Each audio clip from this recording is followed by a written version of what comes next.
Master's trainer, influencer, international success coach, All India Management Association, New Delhi, a motivational speaker and an author. He is a great follower of Dr. APJ Abdul Kalam. His 2 decades of research and experience in training help thousands of people on the path of personal growth as well as fulfillment. So he will be sharing a lot of ideas regarding setting the goals.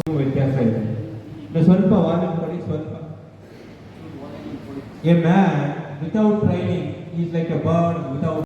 Narasura Vanidu Siri Suriye in Nakaya Kailasa Sarvatina.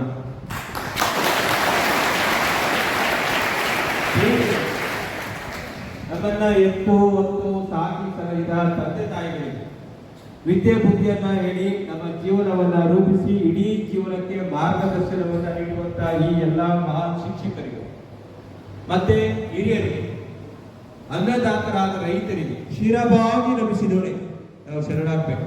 ನರಸೂರರು ಒಲಿದು ಸಿರಿ ಸೂರ್ಯನಿಂದ ಕೈಯಲ್ಲಿ ಕೈಲಾಸ ಸರ್ವಜ್ಞ. ನರಸೂರರು ಅಂದ್ರೆ ಯಾರು ಯಾರು ಯಾರು Kannada subject ಇಲ್ವಾ? ನಾನು ಪೂರ್ತಿ ಪ್ರೋಗ್ರಾಮ್ ಇಂಗ್ಲಿಷ್ ಮಾಡಿಸ್ತಾ ಇದ್ರಿ. ಅಲ್ಲಿಂದ 5 ವರ್ಷಗಳು ಕಳೆದೋಗಿದೆ. ಈಗ ನಿಮ್ಮ ಏಜ್ ಎಷ್ಟು? ಈಗ ನೀವು ಏನ್ ಓದ್ತಾ ಇದ್ದೀರಾ? ನೀವು ಹೇಗೆ ಕಾಣಿಸ್ತಾ ಇದ್ದೀರಾ? Looking, how you are looking, how you are thinking, how you are feeling, ಇದೆಲ್ಲವೂ ಬದಲಾವಣೆ ಆಗಿದೆ. ನಾವು ಮರಿಬಾರ್ದು, ಇದೆಲ್ಲವೂ ಬದಲಾವಣೆ ಆಗಿದೆ. ಈಗ ಮತ್ತೆ ನೆಕ್ಸ್ಟ್ ಹೇಳ್ತೀನಿ ನೋಡಿ, ಇಲ್ಲಿಂದ ಇನ್ನು 5 ವರ್ಷ ಮುಂದೆ ಫ್ಯೂಚರ್. ನಾನು 3 ಇಂಪಾರ್ಟೆಂಟ್ ವಿಷಯನ ಹೇಳ್ತಾ ಇದ್ದೀನಿ. Past tense, present tense, future tense. Past tense ಏನು? 5 ವರ್ಷಗಳ ಹಿಂದೆ ತಾವು ಹೇಗಿದ್ರಿ, ಎಲ್ಲಿದ್ರಿ, ಏನ್ ಓದ್ತಾ ಇದ್ರಿ, ಹೆಂಗ್ ಕಾಣಿಸ್ತಾ ಇದ್ರಿ, ನಿಮ್ಮ ಭಾವನೆಗಳು ಹೇಗಿತ್ತು, ನಿಮ್ ಜೊತೆಲಿ ಯಾರಿದ್ರು, ಹೇಗೆಲ್ಲ ಇತ್ತು ಜೀವನ. ಈಗ 5 ವರ್ಷ ಕಳೆದೋಗಿದೆ. ಈಗ ನಿಮ್ಮ ಏಜ್ ಎಷ್ಟು? ನೀವು ಹೇಗಿದ್ದೀರಾ, ಹೇಗೆ ಕಾಣಿಸ್ತಾ ಇದ್ದೀರಾ? ಫಿಸಿಕಲಿ, ಮೆಂಟಲಿ, ಎಮೋಷನಲಿ ಚೇಂಜಸ್ ಆಗಿದೆ, ಹೌದು ತಾನೆ? ಹಾಗೇನೆ ಅವಾಗಿದ್ದ ಸ್ನೇಹಿತರು, ಶಿಕ್ಷಕರು, ನಿಮ್ಮ ಬಂಧು ಬಾಂಧವರು ಇರ್ಬೋದು, ಯಾರ್ಯಾರೋ ಏನೇನೋ ಚೇಂಜಸ್ ಆಗೋಗಿದೆ. ಈಗ ಮತ್ತೆ ನಾನು ಹೇಳ್ತಾ ಇದ್ದು ಫ್ಯೂಚರ್ ಬಗ್ಗೆ, ನಿಮ್ಮ ಫ್ಯೂಚರ್ ಕ್ರಿಯೇಟ್ ಮಾಡೋದ್ರ ಬಗ್ಗೆ. ಇನ್ನಿಂದ ಇವತ್ತಿನಿಂದ ಇನ್ನು 5 ವರ್ಷಕ್ಕೆ ನಿಮಗೆ ಏಜ್ ಎಷ್ಟಾಗುತ್ತೆ? ಈಗ ಎಷ್ಟು ಏಜ್? 15, 80 ಪ್ಲಸ್ 5 23 ಏಜ್ ಆಗಿರುತ್ತೆ. ಇವಾಗ ಏನ್ ಕಾಣಿಸ್ತಾ ಇದ್ರಲ್ಲ ನಿಮ್ಮ ಮುಖಗಳು, ಅವಾಗ ಹಿಂಗಿರೋದಿಲ್ಲ. 5 ವರ್ಷದಿಂದ ಈ ವಾಟರ್ ಗ್ಲಾಸ್ ಫುಲ್ ಆಗೋಗಿದೆ. ಈ ಗ್ಲಾಸ್ ಫುಲ್ ಆಗಿದೆಯಲ್ಲ ವಾಟರ್, ಇದೆಲ್ಲ ಯಾವುದು ಗಲೀಜ್ ವಾಟರ್. ಈಗ ನಾನು ಮತ್ತೆ ಎಂಥದೇ ಎಕ್ಸಲೆಂಟ್ ವಿದ್ಯೆ ನಾನು ನಿಮಗೆ ಹೇಳ್ಕೊಟ್ರು ಅದು ನಿಮ್ ತಲೆಗೆ ಹೋಗಲ್ಲ. ಎಲ್ಲಿವರೆಗೂ ಈ ಗ್ಲಾಸ್ ಅಲ್ಲಿರೋ ಗಲೀಜ್ ವಾಟರ್ ನಾನು ಆಚೆ ಹಾಕ್ಬೇಕು. I want to make this glass to become very very empty. ಖಾಲಿ ಮಾಡಿ ಆಗ ನೀವು ಏನ್ ಬೇಕಾದ್ರೂ ಅದಕ್ಕೆ ಹಾಕಿದ್ರೆ ಏನಾಗುತ್ತೆ? ಸ್ಟೋರ್ ಆಗುತ್ತೆ, ಗೊತ್ತಾರೆ? ಅದೇ ರೀತಿಯಲ್ಲಿ ಈಗ ನಮ್ಮ ಮನಸ್ಸಲ್ಲಿ ನೋವಿದೆ, ದುಃಖ ಇದೆ, ಭಯ ಇದೆ, ಆತಂಕ ಇದೆ, ಏನೋ ಒಂದು ರೀತಿ ದುಗುಡಿದೆ, ಯಾವುದೋ ಒಂದು ರೀತಿ ಬೇಜಾರಿದೆ, ಎಲ್ಲೋ ವ್ಯಕ್ತಪಡಿಸಲಾದಂತ ಏನೋ ಒಂದು ಭಾವನೆಗಳು ನಮ್ಮ ಮನಸ್ಸುಗಳಲ್ಲಿ ಸೇರ್ಕೊಂಡಿದೆ. ನಾವಿದನ್ನ ಆಚೆ ಹಾಕ್ಬೇಕು. ಆಮೇಲೆ ರೀಫಿಲ್ಲಿಂಗ್, ಅದೇ ಈ ಕಾರ್ಯಕ್ರಮ. ಈ ಕಾರ್ಯಕ್ರಮ ಸಂಪೂರ್ಣವಾಗಿ ಸಕ್ಸಸ್ ಬರ್ತದೆ ಸರ್. ನಾವು ಗೊತ್ತಿರೋ ಉದ್ದೇಶ ಇದು. ಈಗ ಏನ್ ಮಾಡ್ಬೇಕಂತ ಹೇಳ್ತಾರೆ, 1 ಅಂದ್ರೆ 1, 2 ಅಂದ್ರೆ 2, 3 ಅಂದ್ರೆ 3, ಆ ತರ ನೀವು ರೆಡಿ ಆಗ್ಬೇಕು. 1 clap, 2 claps, 4 claps, no claps, no claps ಅಂತ ಹೇಳಿದ್ರು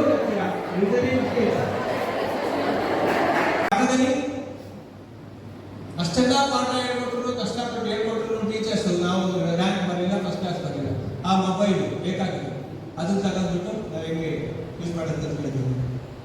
ಅಂಥದ್ದು ಏನಾದ್ರು ಮಾಡಿದ್ವಿ. ಇದು ಆರ್ಡಿನರಿ ಅವ್ರಿಗೂ ಎಕ್ಸ್ಟ್ರಾರ್ಡಿನರಿ ಅವ್ರಿಗೂ ಇರೋ ವ್ಯತ್ಯಾಸ. ಅರ್ಥ ಆಗ್ತಾ ಇದೆಯಾ? ಅರ್ಥ ಆಗ್ತಾ ಇದೆ ನಮಗೆಲ್ಲ. ಸುಮ್ಮನೆ ಆಡೋದಾಗಿರ್ಬೇಕು, ಅದನ್ನ ಆಡ್ತಾ ಆಡ್ತಾ ಕಲೀಲಾಗು ಕಟ್ಟಿ ಬರ್ತಾರೆ, ಅಷ್ಟು ಸ್ವಲ್ಪ ಇದನ್ನೆಲ್ಲ ನಾವು ಕಲಿಸ್ಕೋಬೇಕಾಗಿದೆ. ಅದೆಲ್ಲ ನಮ್ಮ ಮನಸ್ಸಿಗೆ ಅತ್ಯಂತ ಉತ್ಸಾಹವನ್ನು ಕೊಡುತ್ತೆ, ಸಂತೋಷವನ್ನು ಕೊಡುತ್ತೆ. ಹಣದಿಂದ you can buy books but not wisdom, you can buy bed but not sleep, you can buy all kinds of medicines but not health, you can buy all kinds of food but education ತಿನ್ನಷ್ಟು ತಿನ್ನಲ್ಲ. ಅದೇ important ಅದು. So ಯಾವುದು important? ನಮ್ಮ ಮನಸ್ಸು, ಅದು important. ಈಗ ಎಲ್ಲರೂ ಮನುಷ್ಯ ಆಗ್ತಾರೆ, ತಪ್ಪುದನ್ನು ನೋಡಬೇಡಿ, ಅವ್ರು ಯಾವ ಜೊತೆ ಬರೋವರೆಗೂ ಇರಲ್ಲ, ಅವರು ಸ್ವಲ್ಪ ಸಮಯ ಅಷ್ಟೇ, ಅವ್ರು ಬೇರೆ ಜ್ಞಾನ ಸಿಗ್ತಾರೆ, ಅವ್ರು ಬಿಟ್ಟು ಹೋಗ್ತಾರೆ, ಜ್ಞಾನ ಸಿಗ್ತಾರೆ, ಹಿಂಗೆ ಹೋಗ್ತಾ ಇರ್ತಾರೆ ಜೀವನ ಎಲ್ಲ. ರೈಲು ಬರುವಾಗ ಏನು ಮಾಡ್ತೀವಿ, ರೈಲು ಬರುವಾಗ ಭಾಳ ವಿಷಯಗಳೆಲ್ಲ ಅಂತ ಗೊತ್ತಾ ಇರ್ತೀವಿ. ರೈಲು ಹೋಗ್ತಾ ಇರುತ್ತೆ, ನಮ್ಮ ಜೊತೆಗೆ ಯಾರು ಪರಿಚಯ ಆಗ್ತಾರೆ, ಕನ್ನಡ ಮಾಸ್ಟರ್ ಪರಿಚಯ ಆಗ್ತಾರೆ, ಪರಿಚಯ ಆಗ್ತಾರೆ, ಪರಿಚಯ ಆಗ್ತಾರೆ, ಪರಿಚಯ ಆಗ್ತಾರೆ, ಸ್ವಲ್ಪ ಪರಿಚಯ ಮಾಡ್ತೀವಿ, ಊಟ ಮಾಡ್ತೀವಿ, ಅವ್ನು ಸ್ಟಾಪ್ ಅಂತ ಅವ್ನು ಹೇಳಿದ, ಇವ್ರು ಸ್ಟಾಪ್ ಅಂತ ಇವ್ರು ಹೇಳಿದ, ಅವ್ರು ಸ್ಟಾಪ್ ಅಂತ ಅವ್ರು ಹೇಳಿದ್ದು ಹೋಗ್ತಾ ಇರ್ತಾರೆ. ನೀವು ಮಾತ್ರ ಇರ್ತೀವಿ, ನೀವು ಸಾಕು ಸಾಕು ಹೇಳಿದ್ದು ಹೋಗ್ತೀವಿ ಸರ್.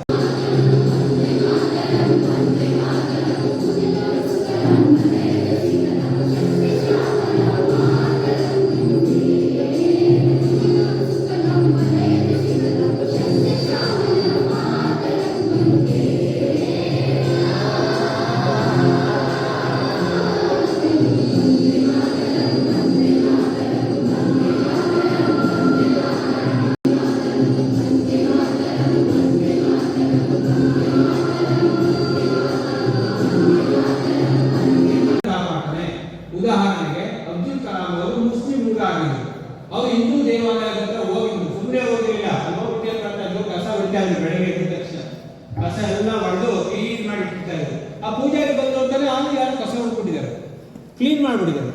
ಹಾಗೆ ನೋಡ್ತಾ ನೋಡ್ತಾ ಇರ್ತಾರೆ, ಅಲ್ಲಿ ಒಬ್ಬ ಹುಡುಗ ಕೂತಿದ್ದ, ಅವನ್ನ ಕೇಳ್ತಾರೆ, ಅವ್ನು ಹೋಗಿ ಈ ಗಂಟೆ ನಾಗ ಅದೆಲ್ಲ ಕೇಳ್ಬಿಟ್ಟು ಖುಷಿಯಾಗಿ ದೇವರ ಮರೆ ಹೋಗಿ ಅದೆಲ್ಲ ಮಾಡ್ತಾನೆ. ಆಗ ಅವ್ರೇನು ಮಾಡ್ತಾರೆ, ಏನು ಓದ್ತಾ ಇದೆ, ಏನು ಓದ್ತಾ ಇಲ್ಲ, ಓದೋಕ್ಕೆ ದುಡ್ಡಿಲ್ಲ, ಅವನ್ನ ಕರ್ಕೊಂಡ್ಬಂದು ಶಾಲೆಗೆ ಸೇರಿಸ್ತಾನೆ. ಅಲ್ಲಿ ಒಬ್ರು ಗುರುಗಳು ಪರಿಚಯ ಆಗುತ್ತೆ, ಹಾಗೆ ಓದ್ತಾ ಹೋಗ್ತಾನೆ. ಅವ್ರಿಗೆ ಯಾರು ಎಲ್ಲ ಅವ್ರಿಗೆ ಸಹಾಯ ಮಾಡಿದ್ದು ಆ ಒಬ್ರು ಗುರುಗಳು ಮತ್ತು ಆ ಪ್ರೀಸ್ಟ್ ಅಂತ ಕರೀತಾರಲ್ಲ, ಪೂಜಾರಿ, ಅವರೇನೆ ಅವ್ರನ್ನ ಓದಿಸಿದ್ದು, ಯಾರು ಓದಿಸಿಲ್ಲ. ಅಂದರೆ ನೀನು ನಿಯತ್ತಾಗಿದ್ದರೆ, ಒಳ್ಳೆ ಕೆಲಸಗಳನ್ನ ಮಾಡಿದ್ರೆ ಆ ದೇವರು ನಿನ್ನ ಬಳಿಗೆ ಬಂದು ನಿನ್ನನ್ನು ಎತ್ತರಕ್ಕೆ ಕರ್ಕೊಂಡು ಹೋಗ್ತಾನೆ. ಅದಕ್ಕೆ ಅವ್ರು ಹೇಳಿರೋದು, ಗಾಡ್ ಈಸ್ ವಿತ್ ಮೀ, ದೇವರು ನನ್ನ ಜೊತೆಯಲ್ಲಿ ಇರ್ತಾನೆ, ಅವನು ನನ್ನನ್ನು ಕಾಪಾಡ್ತಾನೆ. ನಿಮಗೆ ಕಾಯಿಲೆ ಬಂದಿದೆ, ನೀವು ಹೆದರ್ಕೋಬೇಡಿ, just surrender to god.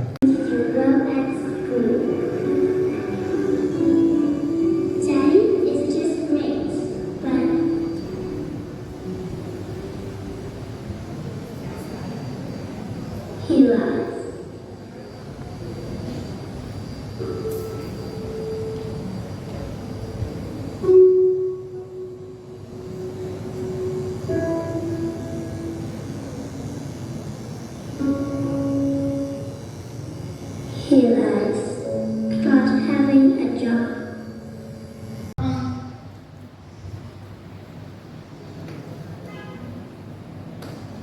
Father is best.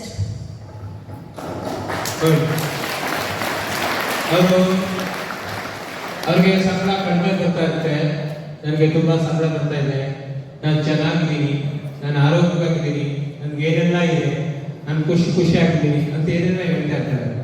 ಆದರೆ ಕೂಲಿ ಮಾಡ್ತಾ ಇರ್ತಾರೆ, ಒಳಗೊಳಗೆ ದುಃಖ ಇರುತ್ತೆ, ಕಷ್ಟ ಇರುತ್ತೆ, ನೋವು ಇರುತ್ತೆ. ಅದನ್ನು ಅವರು ತಮ್ಮ ಮಕ್ಕಳಿಗೆ ಹೇಳ್ಕೊಡೋದೇ ಇಲ್ಲ. ನನ್ನ ಮಗು ನೀ ಚೆನ್ನಾಗಿರ್ಬೇಕು ಅನ್ನೋ ದೃಷ್ಟಿಯಿಂದ ಎಲ್ಲವನ್ನ ತ್ಯಾಗ. ನಾ ಹೆಂಗೆ ಯೂಸ್ ಎಲ್ಲ ಟೆಕ್ನಿಕ್ಸ್ ಇನ್ನೊಂದಿಬ್ರು ಯಾರು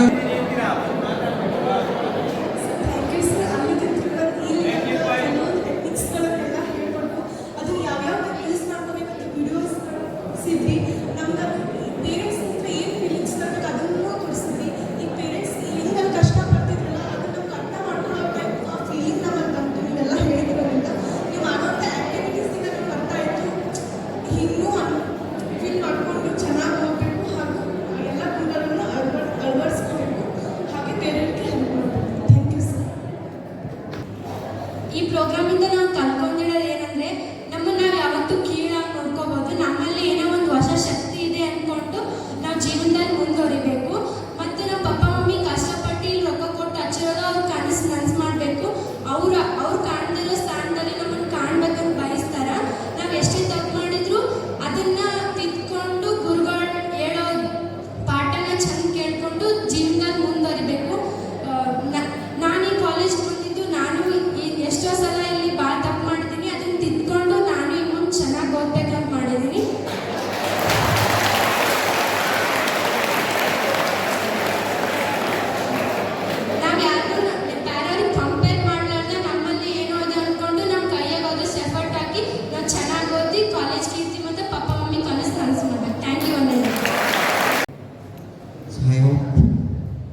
everyone enjoyed this session with the knowledge and the messages as per what the students were saying. I felt that many have got motivated.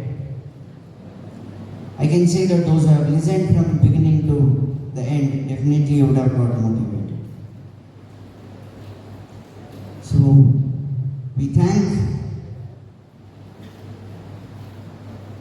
on behalf of the entire excellent institute, on behalf of our chairman sir, on behalf of everyone in excellent, we thank sir for giving this particular session, which was probably quite useful session for the students. So once again I thank Guru Dakshin sir, Dr. Guru Dakshin sir, for spending his time for us. So let's thank him with a gratitude and a token of love.